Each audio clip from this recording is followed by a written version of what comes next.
Good morning, happy Saturday, or good afternoon where you may be.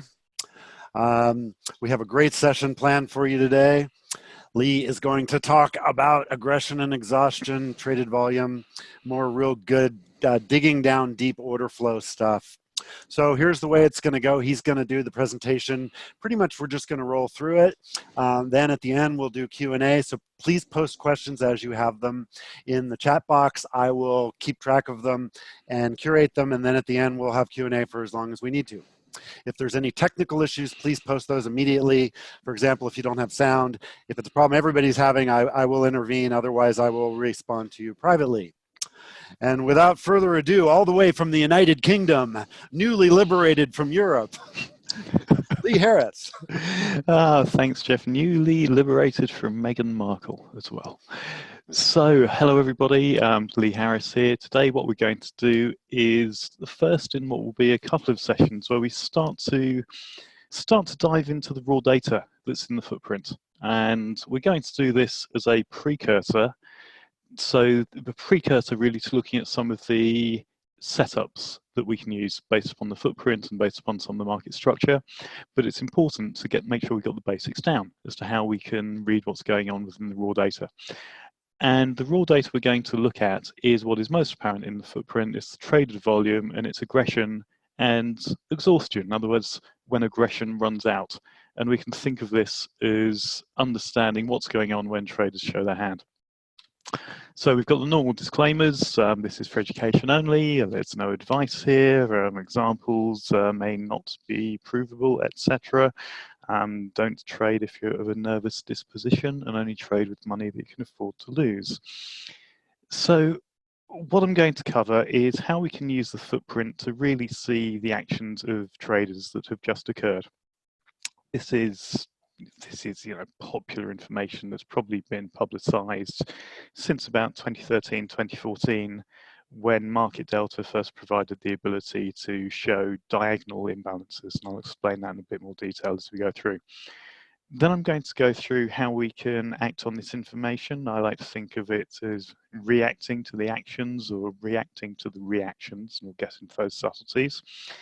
Then we're going to drop all the conventional wisdom, and I'm going to break this all apart and say, you know what, this may not be as good as people think it is. This is information that's been out there for a decent amount of time. It's quite widely explained, and that's not to say it's perfect. So I'm going to give you my take on what's good and what's bad. Then I'm going to give you some thought-provoking stuff on taking these problems, thinking about some of these problems, how we can maybe look at this differently.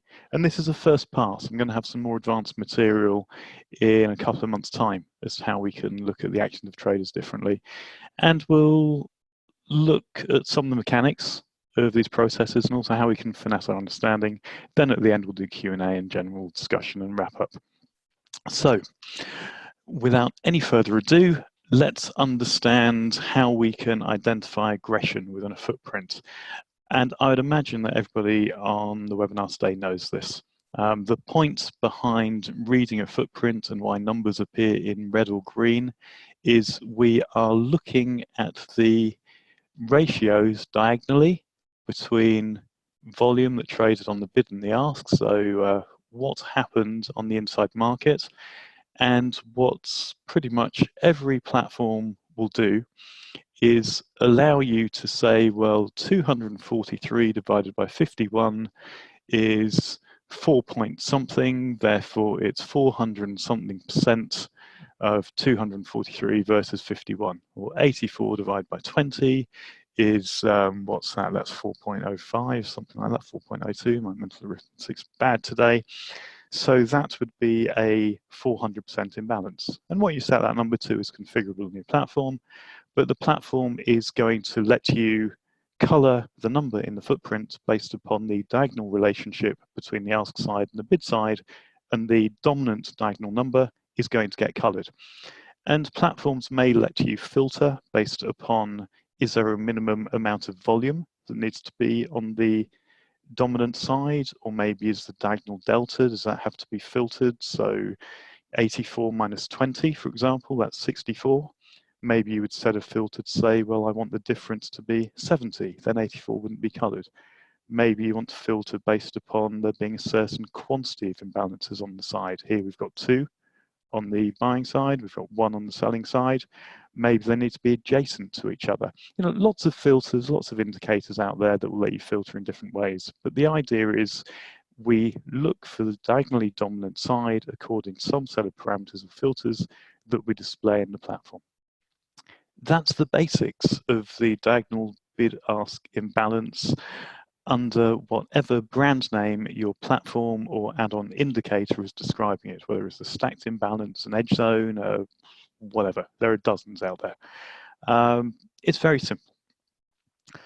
So that's aggression. It shows us when market orders on one side of the trading were, in quotes, significantly higher, however we define significant, than on the other side at the inside market. Let's go through the same basic view of exhaustion. Whoops, let's find the mouse. Here we go. Exhaustion. So here's the same candlestick. The idea of identifying exhaustion is really thinking about the basics of supply and demand. And if we go back to elementary economics, at higher prices, we would expect fewer people or a lower volume of buying to occur. At lower prices, we would expect a lower amount of selling to occur. So what we can see at the top of this candle is a sequence of declining numbers. At higher prices, volume is 127, one tick up, 102, then 66, and 19. So we have this sequence of reducing volume at higher prices. Less people, less contracts were purchased as prices went up. Conversely, on the selling side, less aggressive selling occurred as prices got lower. So 243, 76, 20, 13, 1. So we identify exhaustion by looking for a reduction in volume, a reduction in buying at higher prices, a reduction in selling at lower prices. For me personally, I like there to be a sequence of at least 3 price levels. To my mind, if I'm looking at the relationship between 2 levels, so let's look, say, at this, let's highlight it. If I look at the 91 versus the 51, that to me across 2 price levels isn't telling me too much, because what happens is we pop 1 level higher, we get more volume. So yeah, if we're really churning around 2 prices, tick up, tick down, tick up, tick down, you can get a sense of what's going on. But if I'm looking at a reasonably long candle, 4 ticks, 5 ticks in terms of price, then I like to see a sequence of at least 3 prices. So I've got a slope. A slope between 2 points for me is quite meaningless. We need a 3rd point to identify is it going in a direction. So that's just my particular style. I'm more into swing trading than scalping. But the principle is less buying at high prices, less selling at low prices. So those are the basics. Hopefully that's clear. If not, we can revisit this during the Q&A. So how can we act on this information? Well, here's a typical footprint chart, and it's been set up to highlight imbalances. I think this is probably set at 400%, probably set with the requirement that we must have at least 2 imbalances sitting on top of each other. That's why these individual imbalances that you can see, the individual imbalances you can see here or here or here, aren't highlighted. And also some of these are not highlighted probably because they're not meeting some criteria relating either to the volume that needs to be in them or the diagonal delta that needs to be in them. Now, depending upon what you're trading and the chart periods, and as I mentioned 1 or 2 webinars ago, in my view, all charts and all chart periods are wrong. You're going to get imbalances appearing in different places. If you're scalping and if you're quick, as you see imbalances appear in a particular candle, you may be able to join in, but also don't be surprised that as price wiggles around, they may disappear. what this particular chart is showing us, that actually the presence of some aggressive demand, well, this demand has held. So this is why I like to think of it as reacting on the information. If we can't catch it, and that depends on our trading style, what we're more likely to do is let's wait and see what happens when we revisit this level. So here's some demand that's shown its hand. As this candle opened, for whatever reason it opened, 5 minutes, 4 ticks, who knows, we traded into this area, the demand remained there and we continued to go up. Here we had some demand in this candle, yet the next candle opened below it. So whatever this demand was being caused by didn't hold, and this particular indicator has reversed the role and it's becoming a level of potential supply. We can see we trade back down into this area of demand that was highlighted here. It holds for a while. That's just an optical illusion based upon the bars and the chart period, and then it breaks. So once we can see a level, because the market orders, the traders have shown their hand through the placement of the market orders, it's really about understanding what is happening when we trade at this level. Sure, for scalping, very short-term trading, you might be able to join in. But what many people do, and I see them get it wrong, is they'll see a candlestick with some imbalances in it, go, oh, look at all demand in here. And when we get on in a later session talk about bar delta, go, oh, this had positive delta. This candle will open and they'll be somewhere up here before they buy.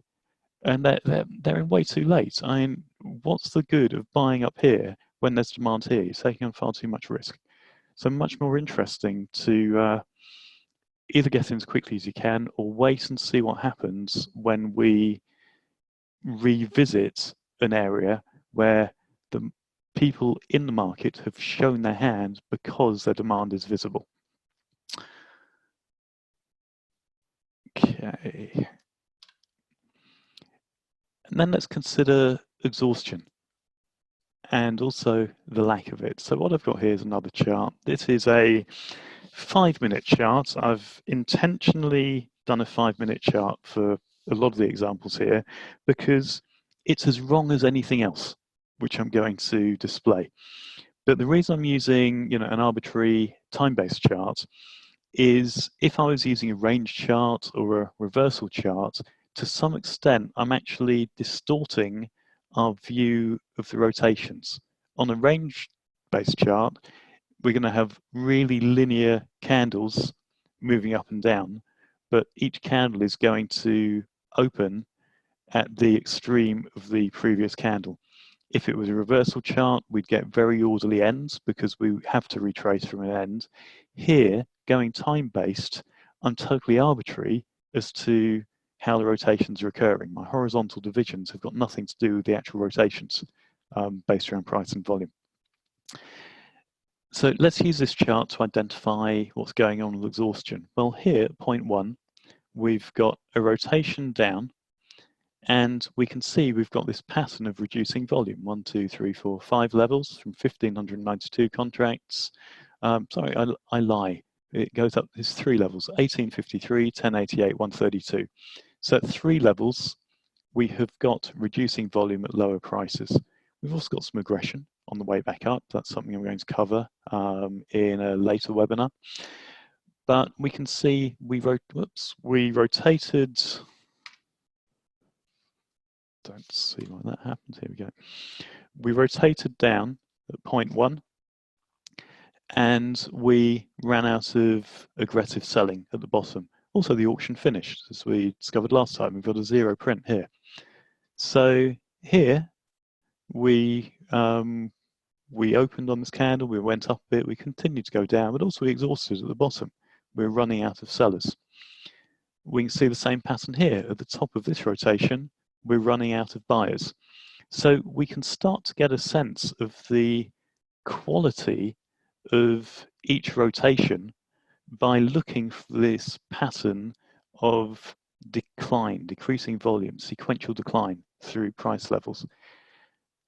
Let's also consider the lack of it. Here, we don't have a consecutive pattern of reducing volume. 599, 807, we've actually increased the aggressive selling at that price, 233.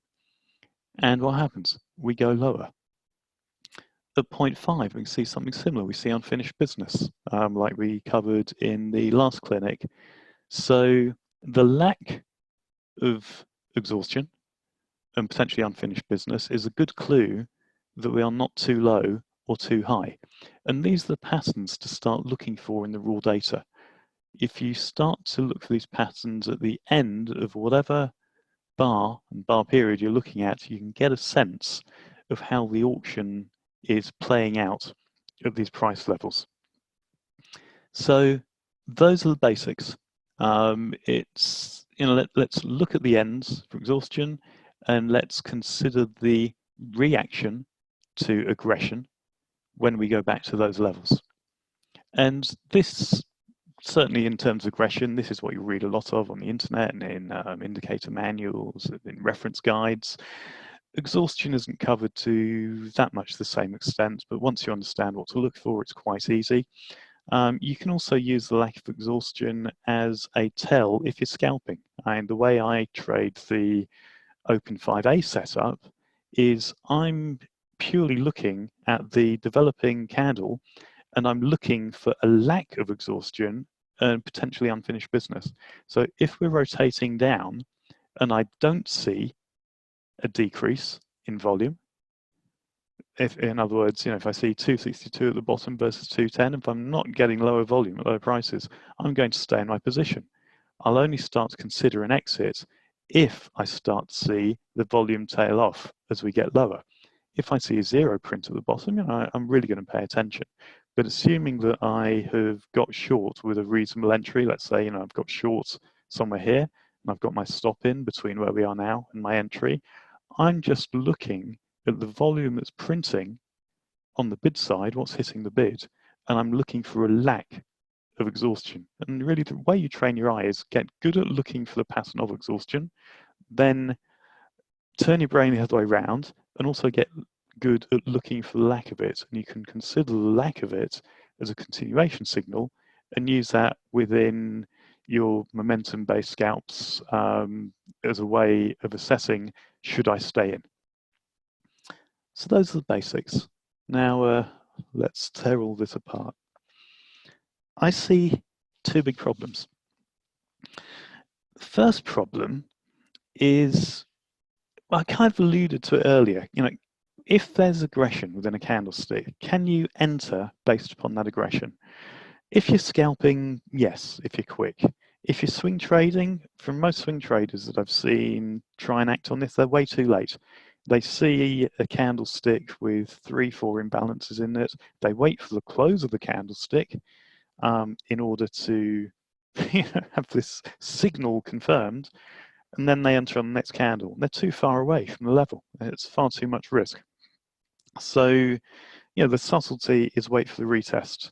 It is an inflection point. It's the market has shown its hand.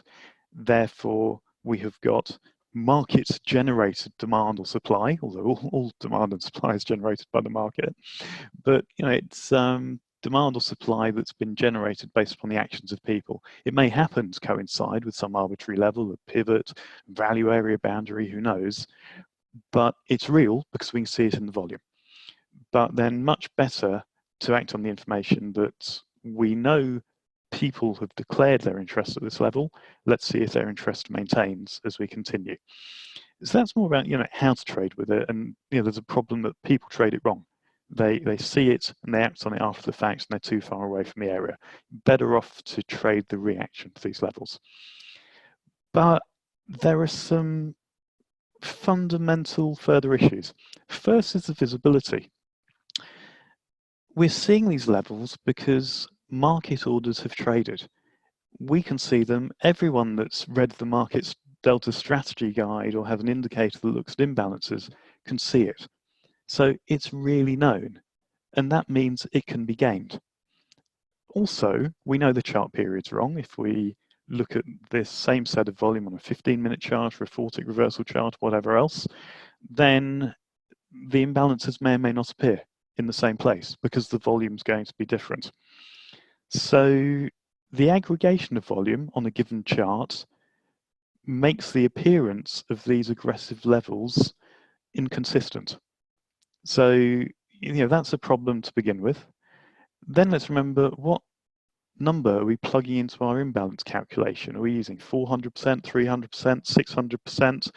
I know of a trading educator that advocates 987%. It's a Fibonacci number. So Fibonacci number for diagonal bid-ask imbalance. Well, 987% means that volume on one side is 9.87 times larger than on the other side. Is that any more significant than 9.5 times larger or 10 times larger? All of these numbers are wrong. They're only filters. If we have a diagonal imbalance filter of 300%, we're going to see more imbalances than if we have 987%. If we filter down to 2 stacked imbalances, or 3 or 4 or 5, or we filter the diagonal volume, these are just filters, but they're arbitrary. And I look at this really as a weakness. We're applying these artificial constraints on identifying aggression. If we use, I don't know, 400% on a 5-minute chart or on a 4-tick reversal, then we might be falling into a camp of lots of other people looking at the same thing. But just as with chart types, it's an optical illusion. So I think it's important to be aware of imbalances. They can be useful as potential triggers, I think, combined with exhaustion. So an opposing piece of aggression in an area of exhaustion is interesting. But just because in the middle of this chart we've got a 3-level 400% stacked imbalance that actually didn't play out, that may or may not be good information. And it's because it's visible, and even worse, it's an arbitrary percentage calculation compounded by an arbitrary aggregation of volume through our chart.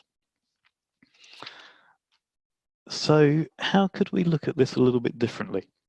Well, if the aggression calculation is arbitrary, one thing I like to do is turn it on its head. And I like to think about the lack of volume as being a sign of aggression. So what I've got here is similar footprint charts. The red and the green numbers are 400% diagonal imbalances, but the horizontal lines are occurring based upon there being a lack of volume. And you may come across the phrase, well, there's some educators that talk about thin spots, and what they're referring to here are if we have got low volume within a candle. So you can see the 7 and the 3 here, that's a thin spot. That might be defined as a single print, but single numbers within NQ are very different compared to single numbers within ES, as we're seeing here. So, a thin spot or a single print interesting. The way I've configured this particular indicator is this is highlighting volume where the volume, if the volume that has printed on a given side is 1% or less of the total volume on that side, then we get a level. Now, that 1% is also arbitrary, but it's a filter which to my mind is at least taking the overall volume on one side into account. It coincides in some cases with imbalances, but not in every case. And I like to think of these low volume areas as a cleaner way of identifying where there was aggression on the other side. We moved through an area so quickly that there wasn't an opportunity for two-sided trade. And that for me has got more meaning that the aggressive trading moved us through the book, maybe stripped out some levels, and we weren't able to get back. So I like to use the lack of volume as a sign of supply demand. And if you think about this is the premise behind low volume nodes. We know that price will move away from low volume nodes. Why does price move away from low volume nodes? Because these are areas where somebody has moved the market through lack of trade on the other side. This is what we're seeing. We're seeing low volume nodes vertically within these rotations. So that for me is the first way of getting rid of some of the arbitrariness, if that's a word, of 400% diagonal bid-ask imbalances. We can take that a little bit further. What I'm doing here on this chart, it's also a 5-minute chart, it's ES, it's on time of the day, and I'll explain why in a minute. What I'm doing here is looking at when we've got no volume on the opposite side. So this is referred to as zero print. You can see the zero here, the zero here, the zero here.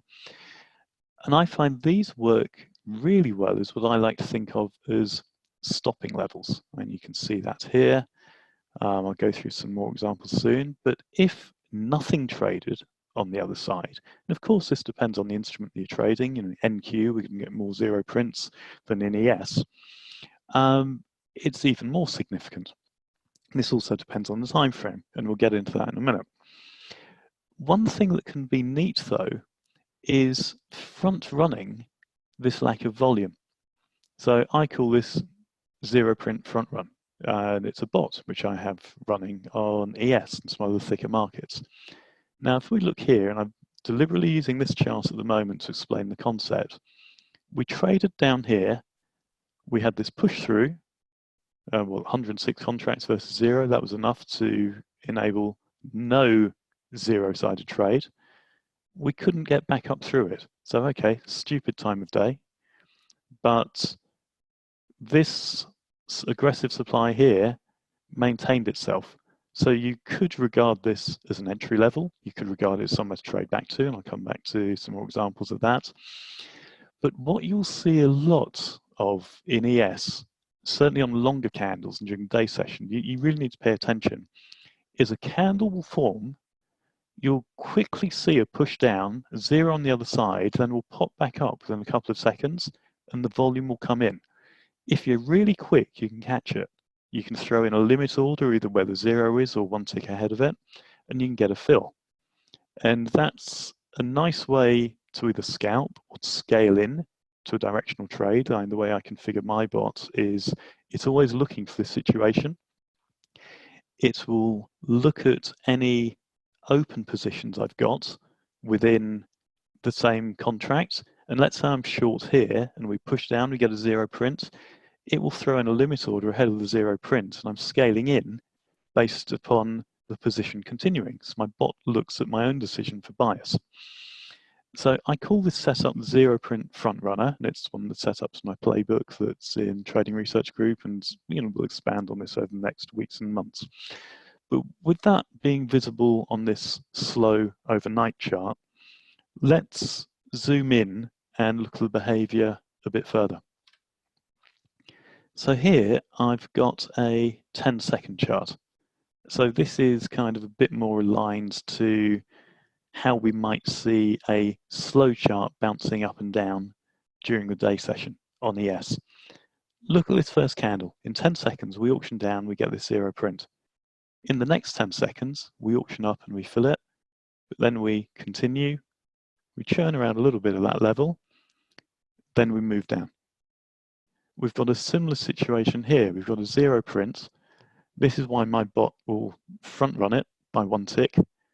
I may have been filled by front running the zero prints and maybe been matched against one of these 24 contracts, and then we move down. So it's worth watching ES and seeing when this happens. It's quite hard to get it manually. You can do it manually, but you can see, from the timestamps here, that typically within a few seconds, 2 seconds, 3 seconds, that's why I'm using this 10-second chart so you can see it, the level is going to retrade. If you don't spot it until here, in this case, you're not going to get the fill. Here, let's say you're even looking at a 30-second chart. If you're looking at a 30-second chart, you'd have only had 10 seconds during the formation of this in which to catch it, probably less because 10 seconds is the whole candle. But it's a very interesting way to enter based upon aggression occurring, and it's got nothing to do with diagonal bid-ask imbalances.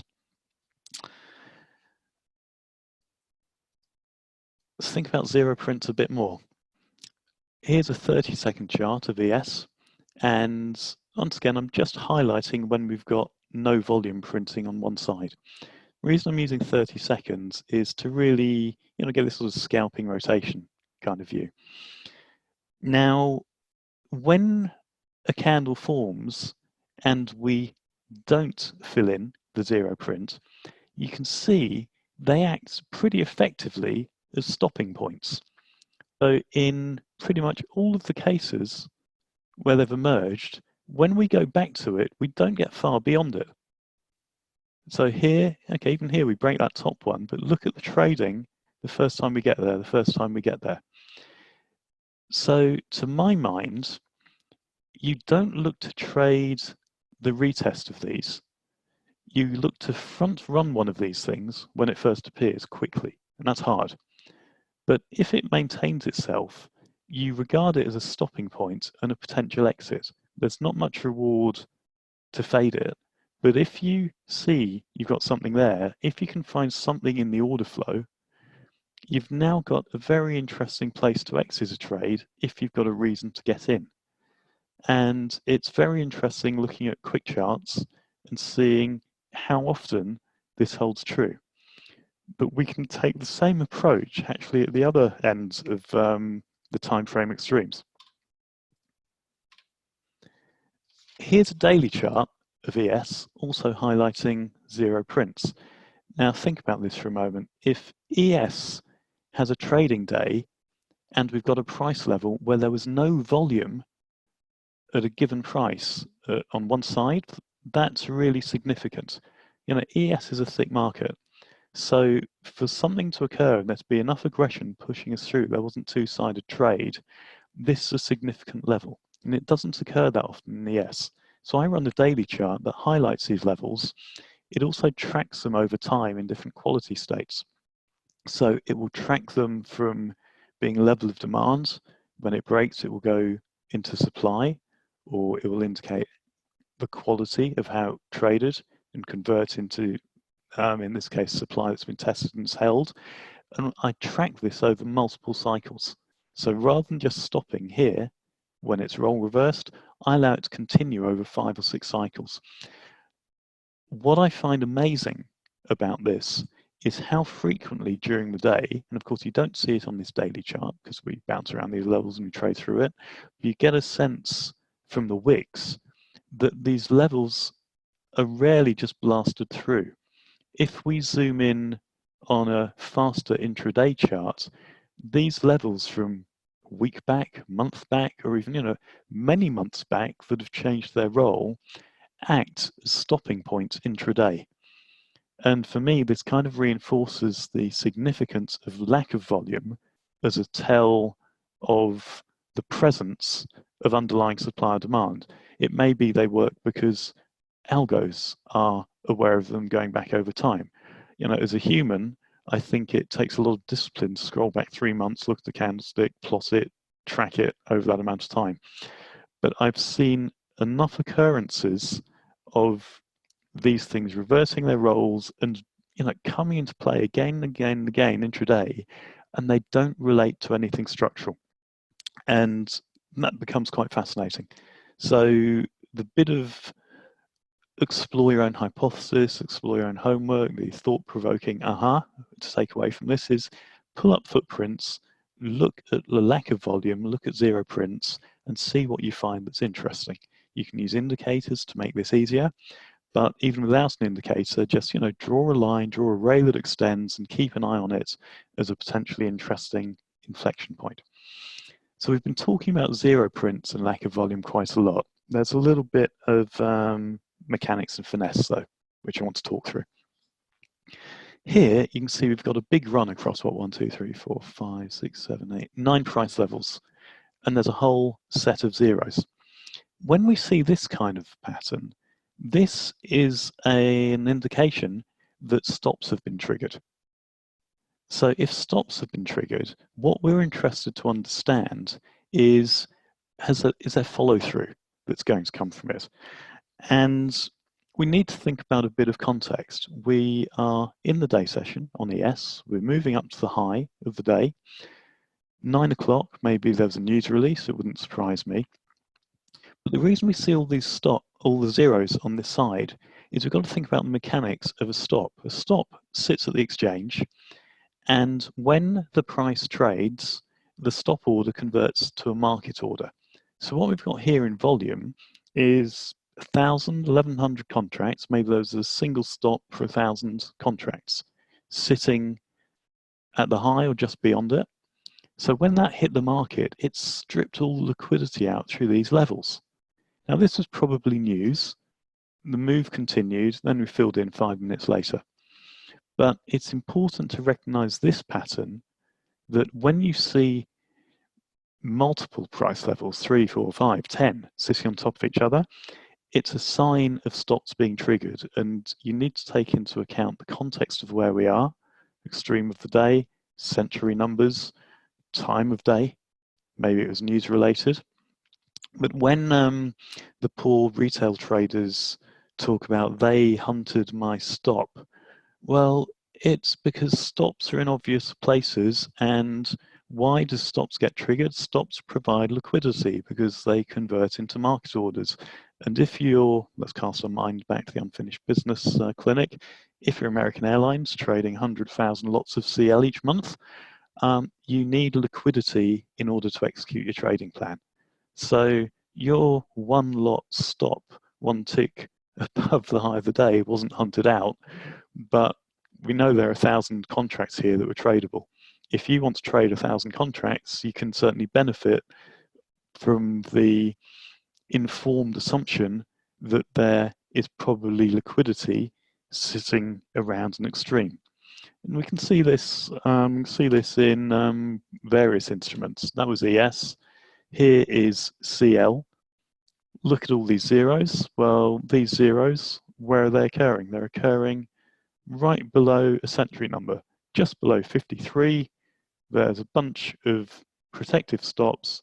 On the push down, bang, they get taken out. And it seems to hold, and we trade lower. So this happens a lot in CL.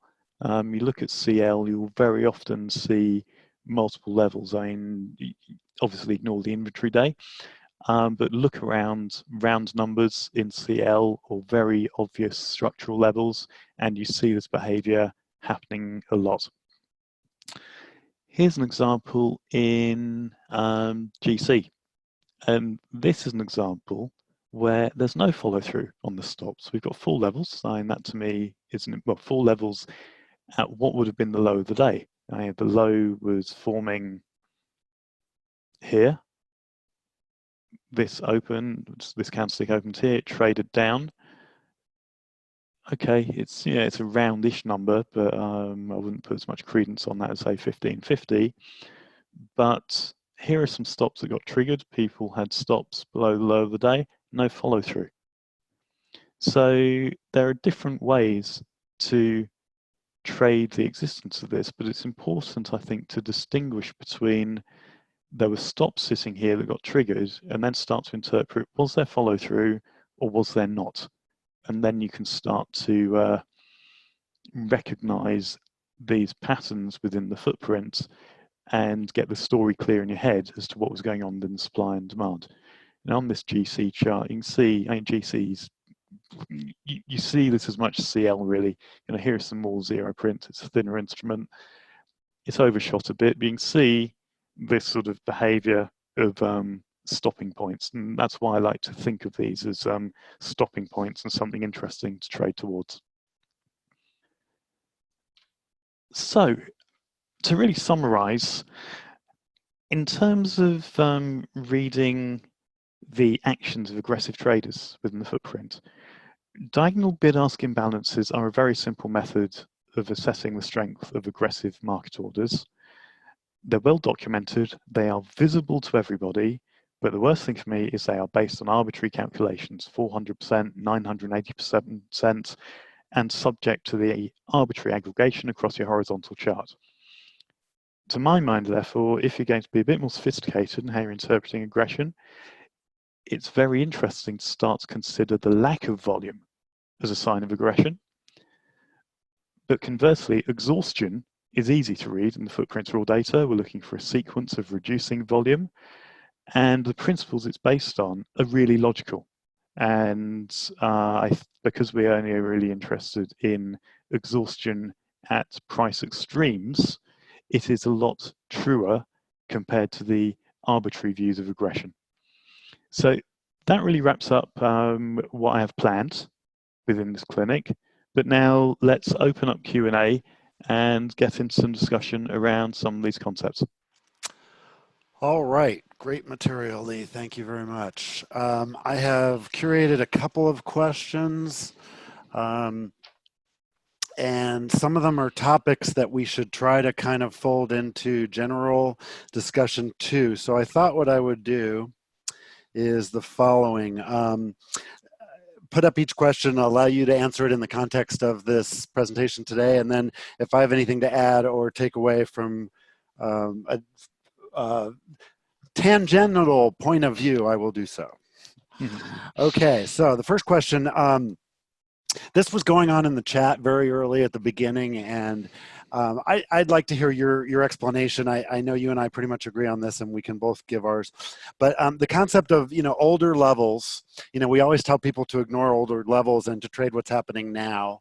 And some of the stuff we talk about contradicts that a little bit because we're looking backwards, and well, that was a level from before. Mm-hmm. So if you'd like, I have an answer to that, and I'd also be interested in yours. And that's question number one. I think we gauge the age of a level by how much trading has occurred since that level existed. So if I go back, I want to go back to this daily chart. Yeah. Yeah. Now I'm using one of my indicators on here.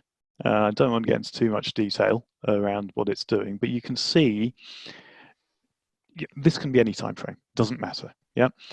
But here we've got a solid green level. Here we've traded through this level and it's changed color. It's now pale green. You can see here we've got a dark green, a pale green, now a dotted orange line. Yeah. Right. Now, the conventional wisdom that you read on all of the retail trading websites is that the more times a level trades, the more significant it becomes, which is total and utter rubbish. Yeah, that's a nonsense. That falls in the nonsense category. Yeah, and it is everywhere. And I could probably spend 10 minutes and find 20 websites that say this. And why is this rubbish? Well, it's unbelievable rubbish. And the first time a level trades for a retail chart trader, they don't know it's a level. We know it's a level because we can read the order flow. The second time it trades, and second time, it could be a millisecond later, it could be 10 years later, depends on our chart period. This is the first touch the retail trader sees, but the order flow trader is able to trade the reaction to this level. So the retail trader goes, oh, I might have something here.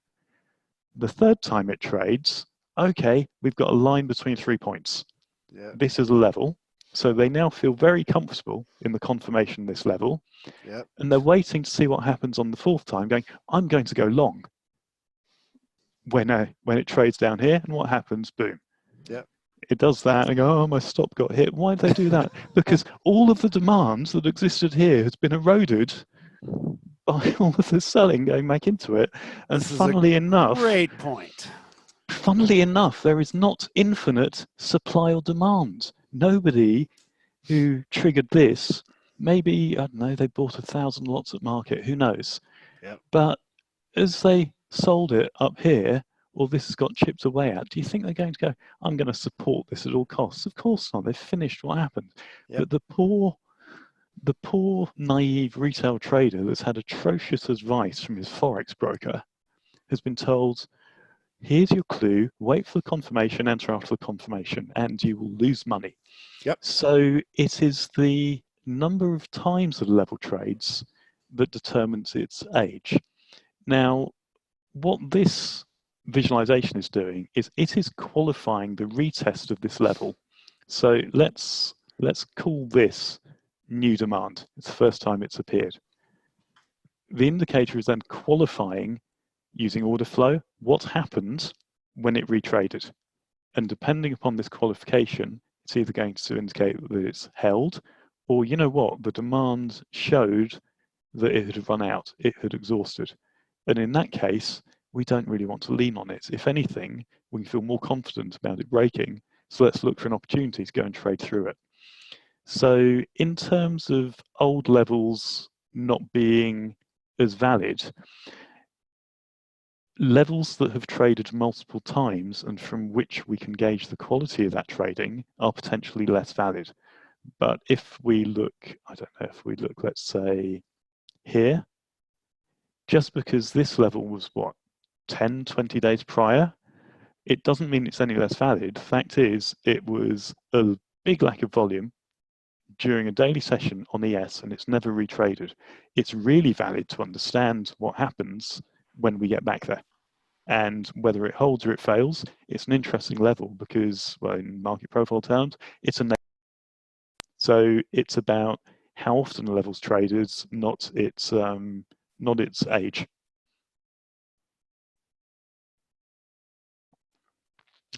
What's your take, Jeff? Okay, I thought that was the pause, but I was waiting for confirmation. Over. And yes, so I'll make it really simple. And again, my perspective is more of a scalper's perspective, but it's also from this point of view. Let's see. Old price levels are suggestions, is the kind of the way I like to look at them. They're, whatever they were, they're old inflection points, and I'm really interested in seeing how we're trading right now, which is, inflection points for me are the action right now. So oftentimes what happens is, as long as, and so this is my take, as long as I focus on the now, I end up seeing the old levels because they get, like you said, they get bought or sold depending on which way we're going. And so just by staying in the now, I think they're self-defining. And it took me a long time to get to the point where I could use that information properly. But if you think about it, just from a math point of view, if you're trained in math, or from a logic point of view, or the auction theory point of view, or pretty much any point of view. Or I just muted myself. There we go.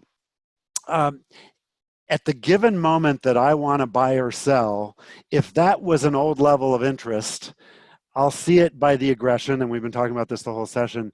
And often the beauty of looking at it that way, only in terms of the now, is that I will also see the gaming of it. And that's really my point. And being a scalper, I'm interested not only in a point, but I'm interested in the gaming of the point. So that's how I would answer that. And does that make sense? Yeah, and I think it's, and if we go back to this and what I call the zero print front runner, here, that's a perfect example of it. This push is in the now. Yeah, exactly. And you will scalp it by getting in maybe on seeing aggression through an imbalance. I will scalp it by front running it. And I would hit it with a market order as I saw it happening. Yeah. So, and if it starts to work, I would add to it because I'd say, oh yeah, that was a good idea. So it's self-defining. You're right. Yeah, this is stuff right now.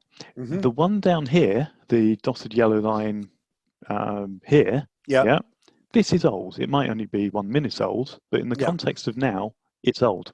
Right.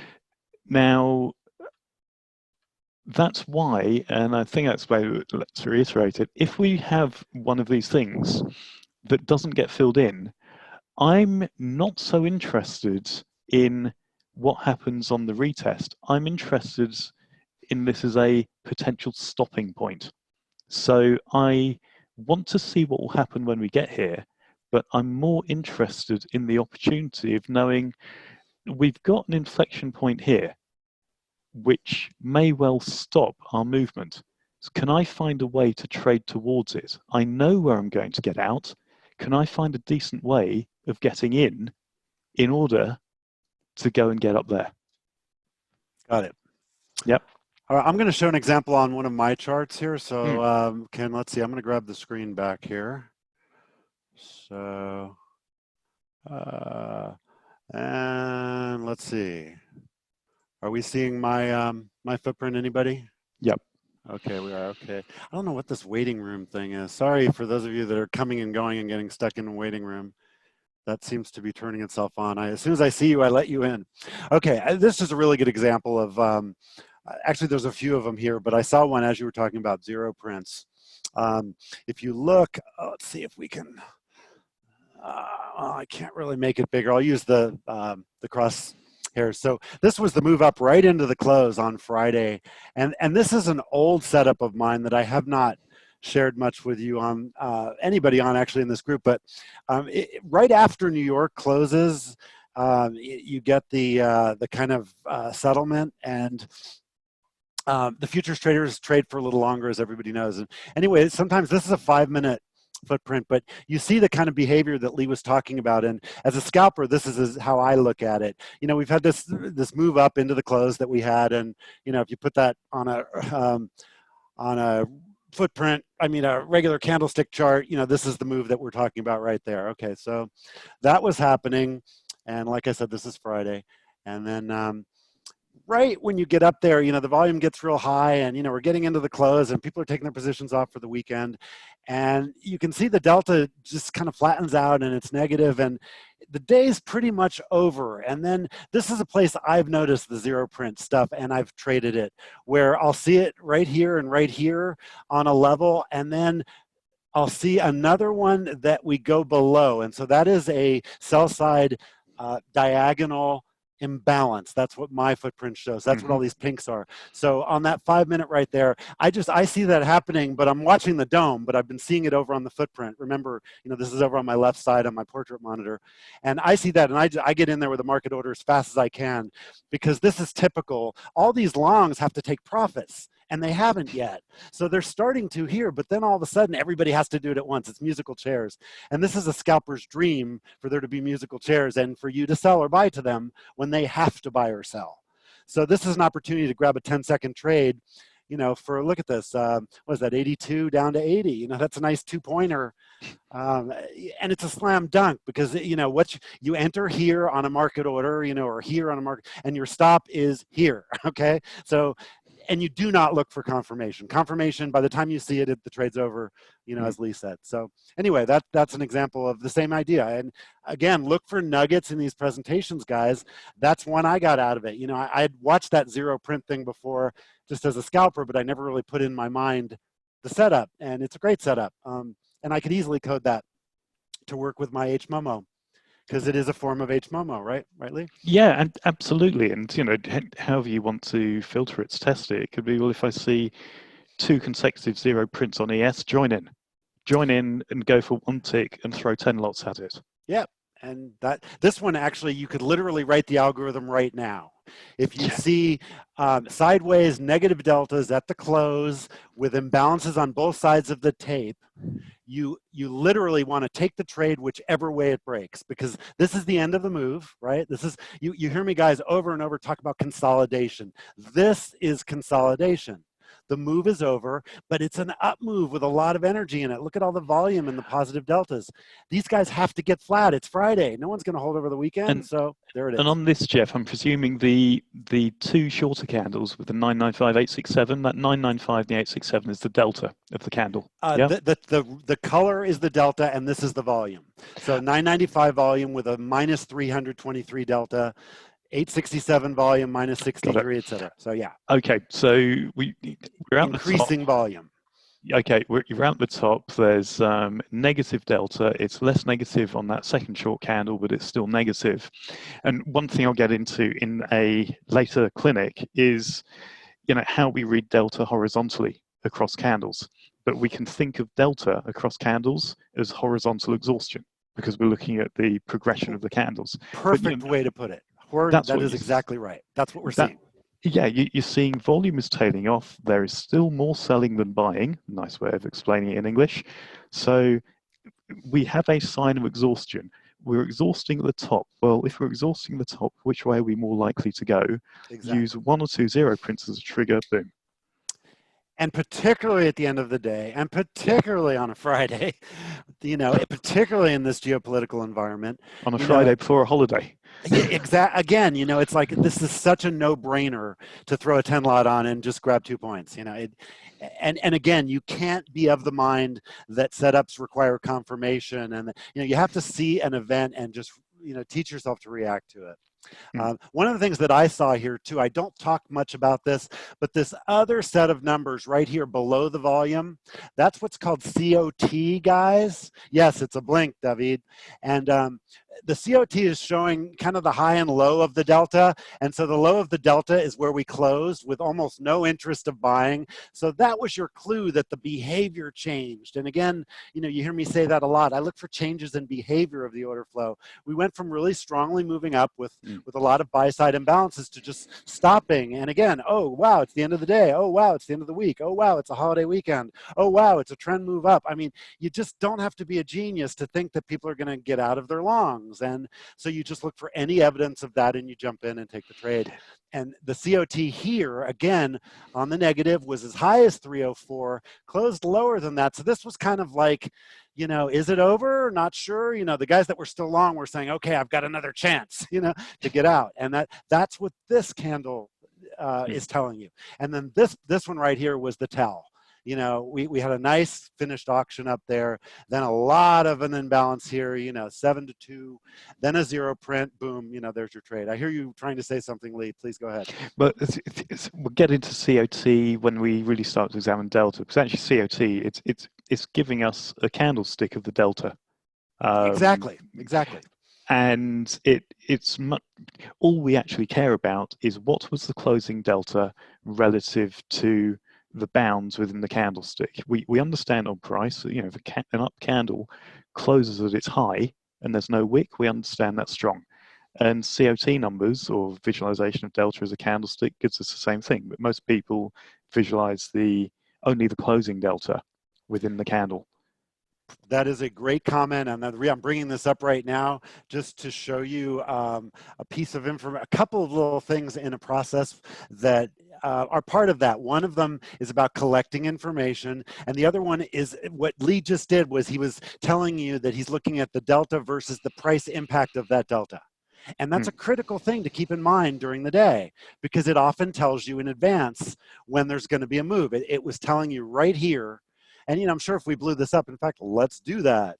Let's make this, 2 minutes instead of 5, and we can see it progressing a little slower. But, the thing you have to really break yourself of is that there's, some tool that's going to turn on a big green light when this happens. You really want to learn to read it. And, then you can build visualization tools like Lee showed that help you see where it happened in the past and whatnot. So here it is spread out a little further, and you can see, it's breaking up over time. And then you get your entry again on the last one, which this is very much because it is Friday and the close of the close for futures. So that's why you see that sudden event, because these guys have no choice. They have to get flat. So, and the way to learn how to read this is you pull up a chart like this and you throw away all the jargon and you explain what's happening in English. So exactly. we are at the high of the day, or the swing high, and as we remain up here, there is less aggressive buying. In fact, there's more selling than buying. And when you talk it out loud in English, you start to assimilate. Your brain forms a pattern of, I understand what I'm seeing. And then it turns into the learned behavior of, I get the pattern I'm seeing, I know what to do with this information. When we That's go, oh, I've got exhaustion, why are we making it complex with this jargon? But if we go, there is more aggressive selling consistently at the same price where we are, you know what to do with that. Yep. Okay, that was a great question and a bunch of good answers, I think, and a good discussion. I see some comments along that way. I'm going to get to some questions that got added, but let's stay on the list. And let's turn it around the other way. Question number 2, I'll answer first, then I'll toss it to you. Question number 2, if all the time periods are wrong, what is optimal? This was a question from Darren, and my answer is really straightforward on that. I don't go to the chart to give me setups. I go to the chart when I'm already looking for a setup. So the 2 periods of information that are optimal for the trading that I do are the ones that you guys always see me showing. And I'm going to change screens here real quick because it's just really obvious how I use that information. And that has optimized it for the way that I trade. And so the answer is to do the same yourself. In my case, it's 30 minutes and 5 minutes. And just give me 1 second. My charts are recalculating. Let me change my share. And let's see. Okay. Okay, can somebody just put in the chat yes or no? Are you guys seeing my NQES charts? Yeah, we see it. Yeah, okay, cool. So I use the 5 minute for exactly what we're talking about. So, here was that setup that we've been talking about with the zero print and all. And so I'm scalping. Now, remember, I'm not looking at this monitor all the time. It's on my left side. In my peripheral vision, I've got my main monitor where my domes are in the middle. That's where I'm trading, but I can see this out of the corner of my eye. So the setup I'm looking for, a short entry, it's telegraphing it to me so I can watch it on the dome. Likewise, I use 30-minute footprints because I'm looking for unfinished business. So here was unfinished business to the upside that we finished, and that's where that short occurred. But on a 30-minute, you're never going to see it.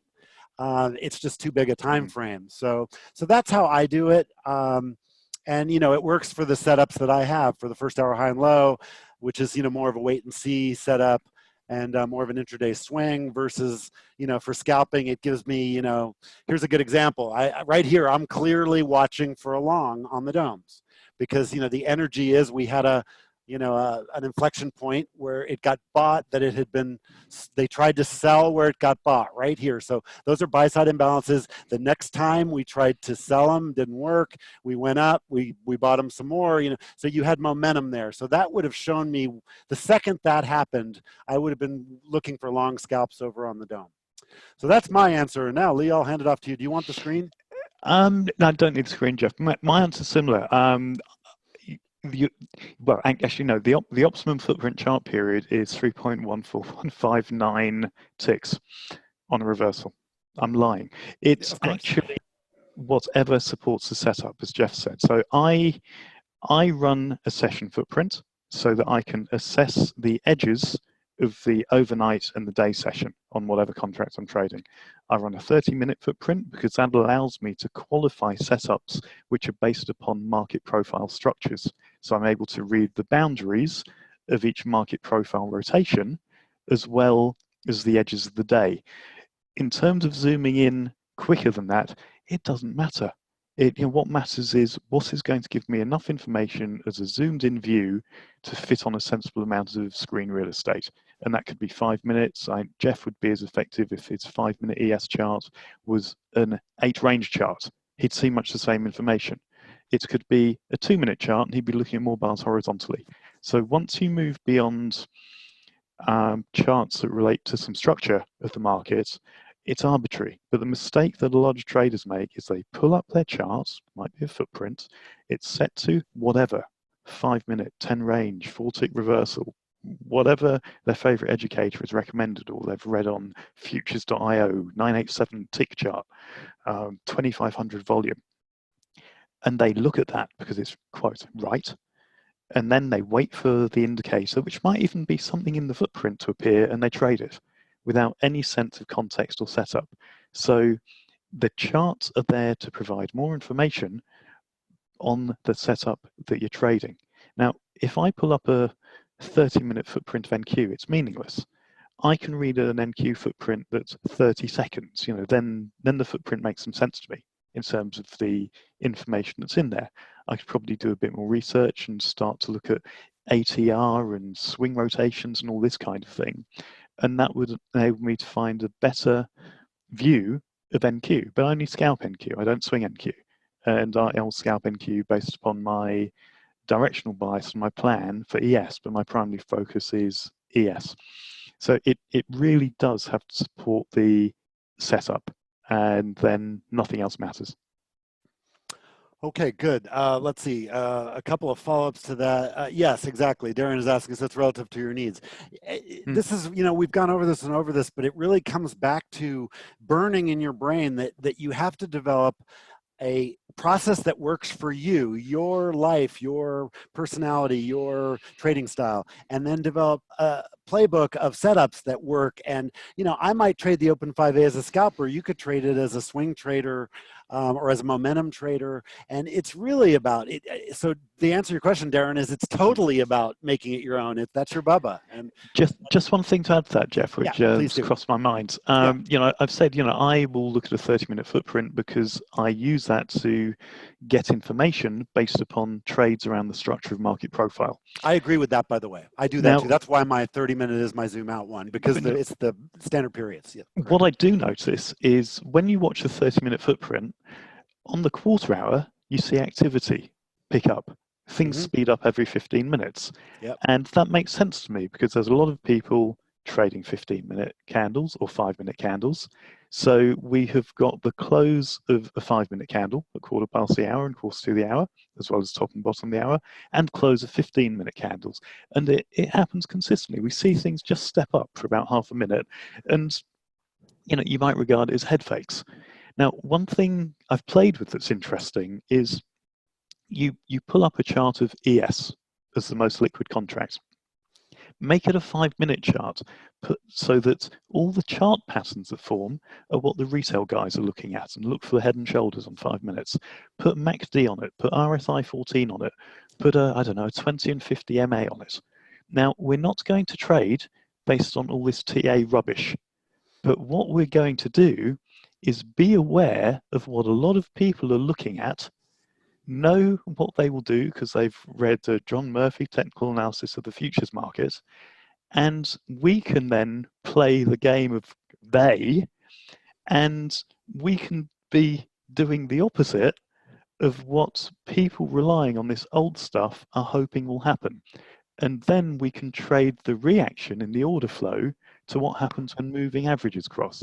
And you see this, I can remember I must have been FOMC 3-4 years ago, one particular day. The market churned for 2-3 hours because there was some long-term, maybe it's daily moving averages crossing, 20 and a 50 on a daily chart. And it probably took 4 hours for the battle to resolve itself. And why was that? Because of everybody looking at these dumb indicators trying to go one way or another. But the way to play it was read the volume. And so you can play with this and say, I'm going to have a contextual view of the retail crowd. I think I may have registered a domain a while ago called retailfader.com. And I thought about publishing setups and writing a bot which is predictive of, the MACD is crossing. So if we can see where it's heading, let's use order flow to actually define what's going to occur and take advantage of it on both sides. I have seen exactly the same behavior, interestingly enough, with gaming of 1-minute charts. There's, particularly on the NQ, there's a whole family of algorithms that just push around trades, and that's why I always have 15 seconds, 30 seconds, 20 seconds, some segment of a minute, because you will see that going on all day. And for some reason, I know why. The entire technical analysis industry, this is an important point, exists to sell this stuff, and the true traders don't care because it brings fresh meat in to feed on. So you got to think about it from the point of view of what's really happening here.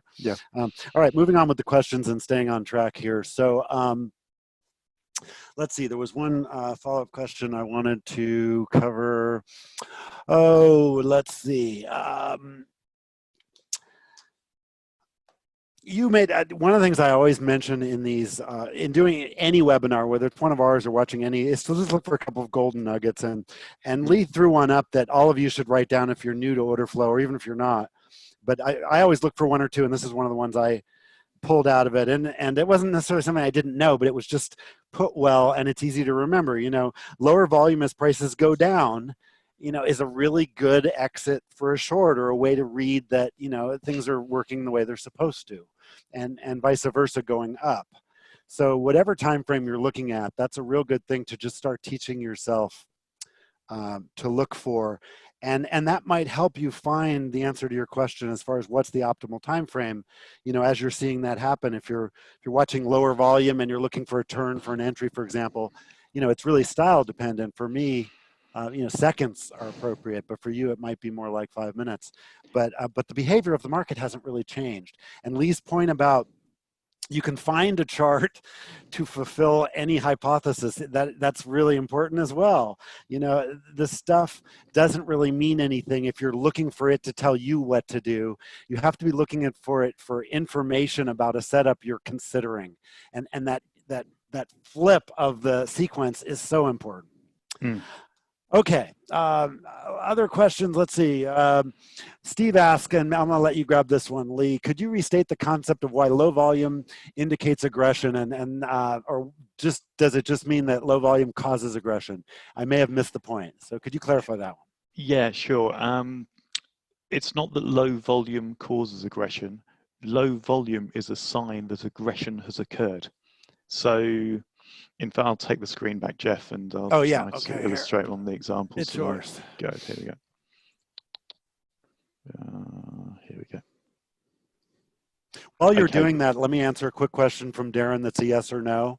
Is anyone privy to seeing stop orders, or is that not allowed? They can see orders, Darren. Everyone can see everything. The point is we don't know. Is that a stop? Is that somebody buying? Are they closing out a short, et cetera, et cetera? You see them in the flow of the tape. Do you want to... I wonder. I'm wondering whether Darren is asking, can you see the resting stop orders, or can you see the stop orders? Yeah, he's asking if it's like in the stock market where you can actually see them sitting there. If you're a market maker, if you have a license for that level of feed. The futures market doesn't work like that because there aren't any market makers, is the point I'm making. Yeah, so the stack of zero prints gives us an indication that it was probably stops being triggered, but because there is no market maker, they don't know the stops sitting at the exchange. And this is why people shouldn't trade Forex, because the broker is your exchange. That's so criminal. Yeah. It is. Yeah. So anyhow, we're all wise enough to know not to do that. Yeah, people always come whenever I say that in the session, I don't get it. And if you're a Forex trader, let's just clarify our point real quickly so we don't have to bring it up again. If you trade Forex, the exchange is your broker. There is no exchange in Forex. It's a loose market, and so because of that, you're insane to trade Forex, because the guy executing your trade on your behalf has an incentive to do it on his behalf, not yours. So we'll leave that point there.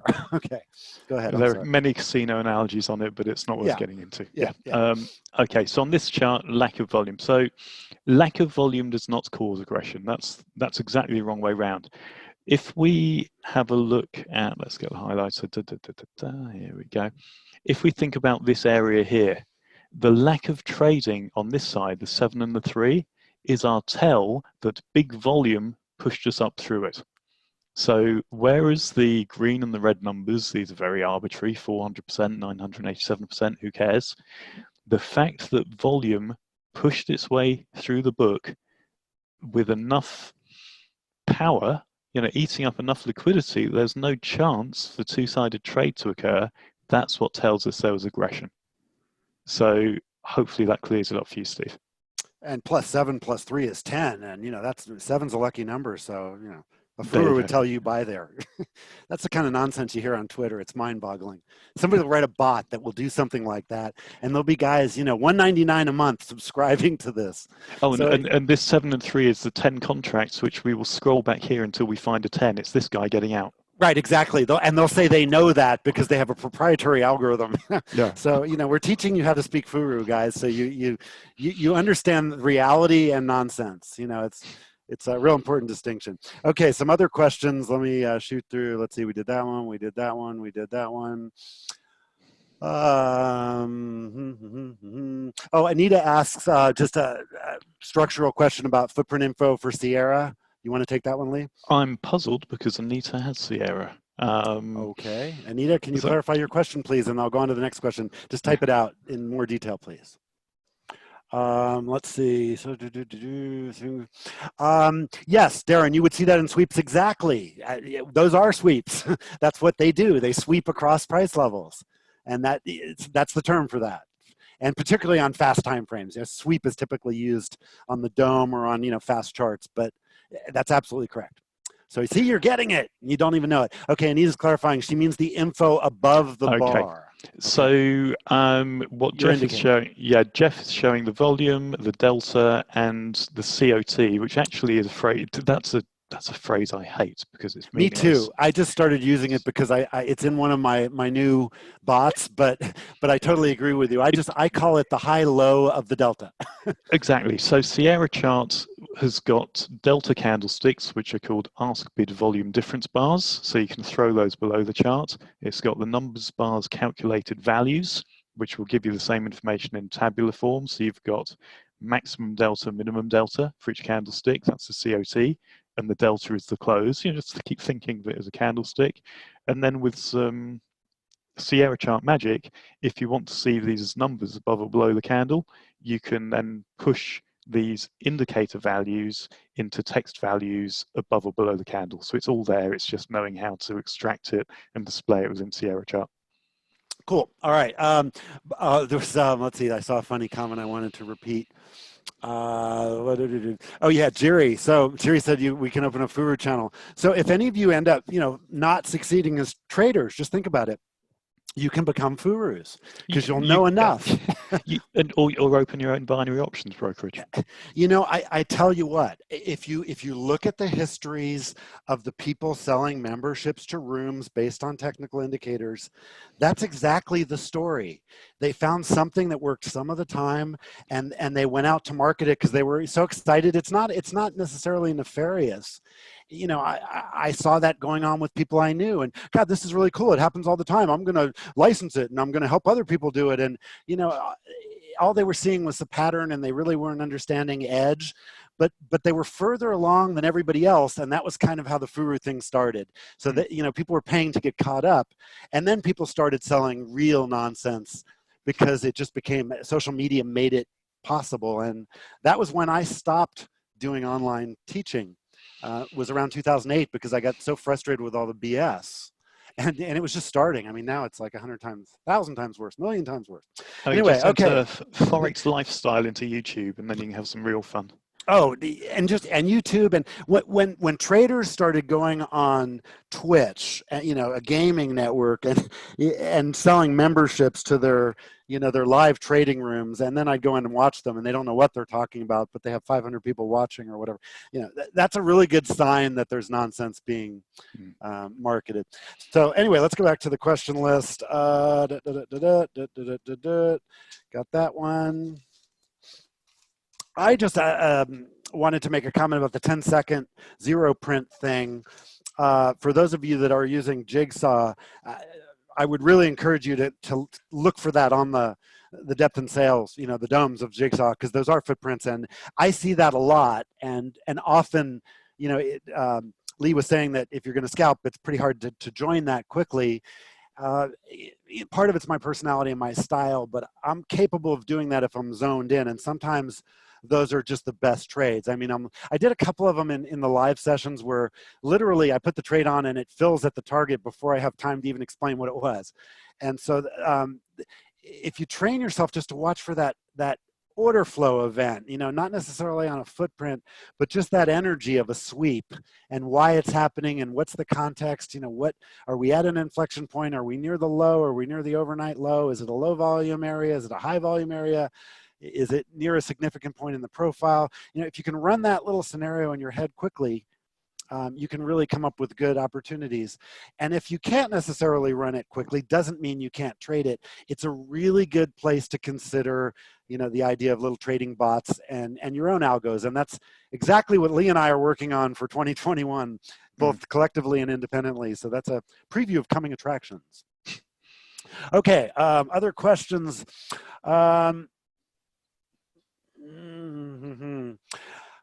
There was one back a little ways. I'm going to bring it back up because at first I thought it didn't really matter, but I want to. Kavika, Lee, do you advocate composite profiles to find LVNs? Good question, Kavika. Yeah, really good question. And I'm presuming Kavika here is saying, where you build your dynamic composite profile by dragging the mouse across a number of bars. That, for me is as arbitrary as anything else. I do like to think in terms of structure, of session structure, of days. The thing is, if I'm looking for really exceptional events. I'm looking for the zero print in ES that hasn't been filled in during a day session. Now, if I do a composite profile across 2 days or 3 days, it may fill in. The more volume I'm aggregating in is killing my structure.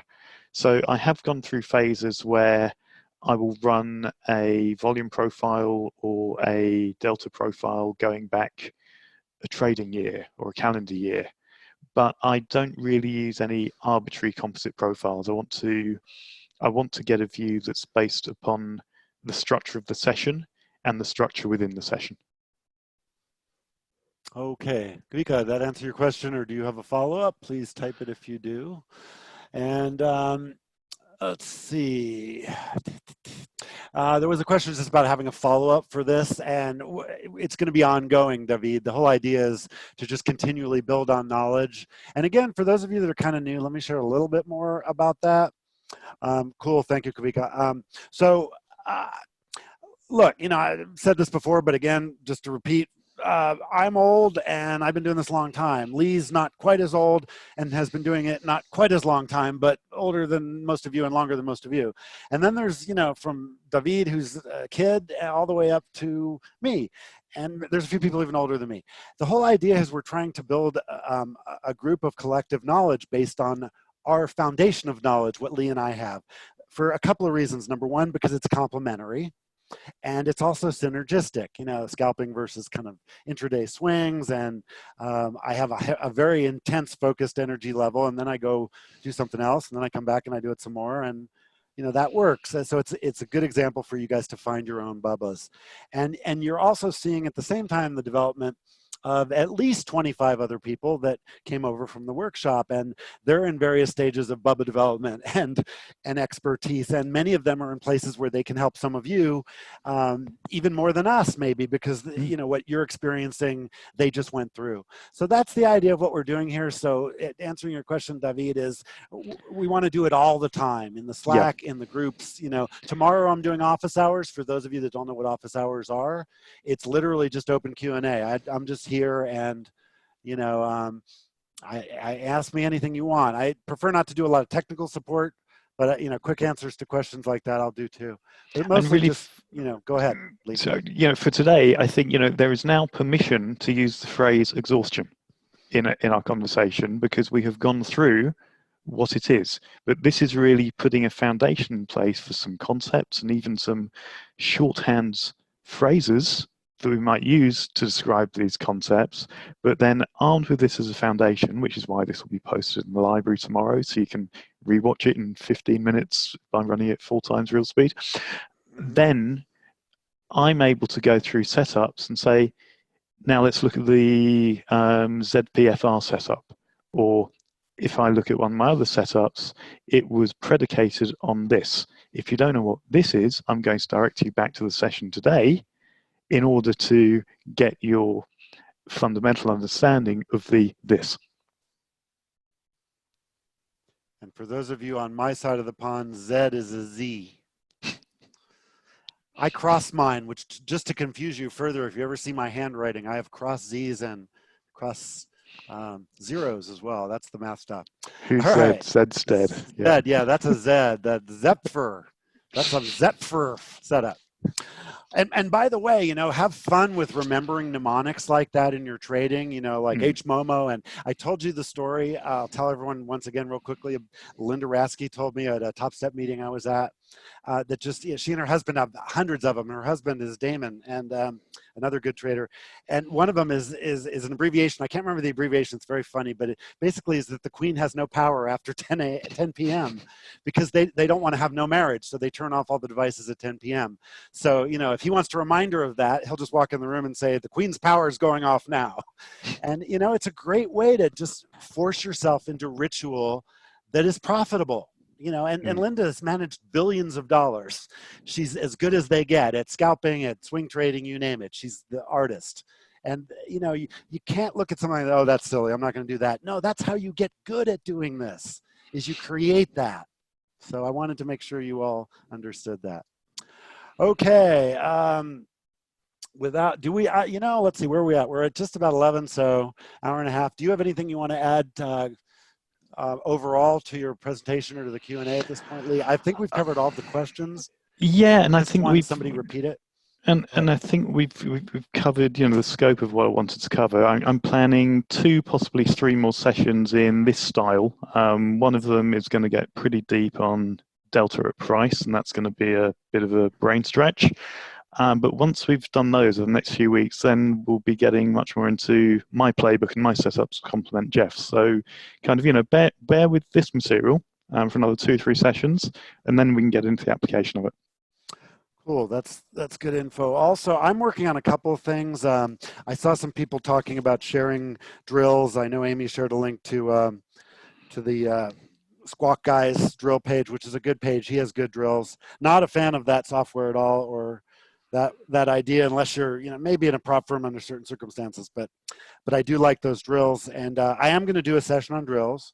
Also tomorrow, as I mentioned, we've got open office hours. Come with your questions. Ides of Monday is Tuesday due to the American holiday for President's Day on Monday. Any other housekeeping we have? Let's see, playbooks. We will tell you more about that. We are putting together just some PDF basic material for you as a reference for all these different plays that we refer to. And so more about that coming soon. Just one more scan over the questions. I do not see anything that is, let's see, wait a minute, here we go. I see one pushing through price. I'm sorry, David, I'm not sure I understand the question you're asking. Lee, can you read that? Do you understand what he's asking? I'm not sure. I think he's looking to confirm his understanding. Yes. A sweep is, typically a sweep is going to be when somebody hits the dome with a market order that takes out all the inventory across a number of levels. So somebody buys 10,000 lots at market, they're going to sweep the book, and it may be to get stops triggered because it's going to be self-defining. If I can sweep the book to get to a point where I think there are going to be stops, we're going to move further as well. Implicitly, I'm going to make money. But your understanding the terminology is correct, David. Yes. I was going to add to that. That was you started on a really good point about sweeps. If you're scalping and you're watching the dome, one of the ways I frequently play sweeps, I look at them as, and again, this is always Jeff's point of view. I always look at who's trading that, who was that, what were they thinking? It's always who's on the other side of the trade. So when I see a really aggressive move that looks like it's trying to trigger stops and whatnot, my immediate reaction is, when that's over, I want to get on the other side because I think that's what he's up to. That's just my, futures traders used to say in the pit all the time, that you sell the pops and you buy the drops, or you sell the rips and you buy the dips. Yeah. That's just your nature should be to be suspicious of that. We had that on Friday at the high of ES, because ES, I think it broke the initial balance, I think by 1 tick. Yep. And I was watching the MBO data on the motorwave dome, and there was a single order in the book, I think at the initial balance high, 1 tick beyond it, of something like 1,800 contracts. I think 1,841. It was pretty much all the posted liquidity was one order. And I watched price go up there, and I watched this order being nibbled away, and about 900 traded into it. So, and then it pulled. And then we popped above it by 1 tick or 2 ticks, and nothing happened.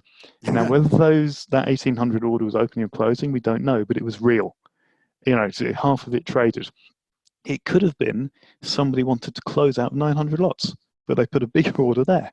So it was interesting watching it get consumed, seeing the follow through, and then we went back right to the other side of the range. It was one of those days like I posted about last week where we got both sides of the first hour traded, and you could see the story playing out. Okay, I had the benefit of the MBO, the level 3, but enabled me to get an even better read on there's a big number sitting in the book, and I can actually see how it's made up, and I can start to think about what's behind this, and therefore what's my play on it. Okay, good stuff. Let me just comment real quick. We've got a few questions about MBO. And first of all, for those of you who don't know what we're talking about, this is where you can see not just the total of orders, but the market by the individual orders. So that's what that stands for. No, at this stage, we're not going to go into that a lot. And Lee uses Motive Wave for it. There are some strategies you can use on it. It's like 2 standard deviations above the level of knowledge of all of you. And to be quite honest, it takes you into a realm of difficulty that you're not ready for yet. You're much better off focusing on the aggregate at this stage. Now, that doesn't mean it's not useful. I'm not using it as a primary tool. For me, it's, lots of people love Bookmap. I cannot bear Bookmap, too much color on the chart. I use the Bookmap functionality in Sierra chart just to highlight some big levels. If it's like 689 lots or more in the dome, I'll have Sierra chart flash it up. So at least I'm aware it's time saving for me reading the dome. Then I'll look at my Motive Wave dome to see at least 3 or 4 levels. What's the constitution of it, and do I need to take it seriously? So I'm using it in a very minor way and in a very fine way. And let me also put it, keep it simple is critical. Amy's absolutely right. And let me also put something else on that. I've actually witnessed this at the exchange before they closed the CME floor a couple of years ago.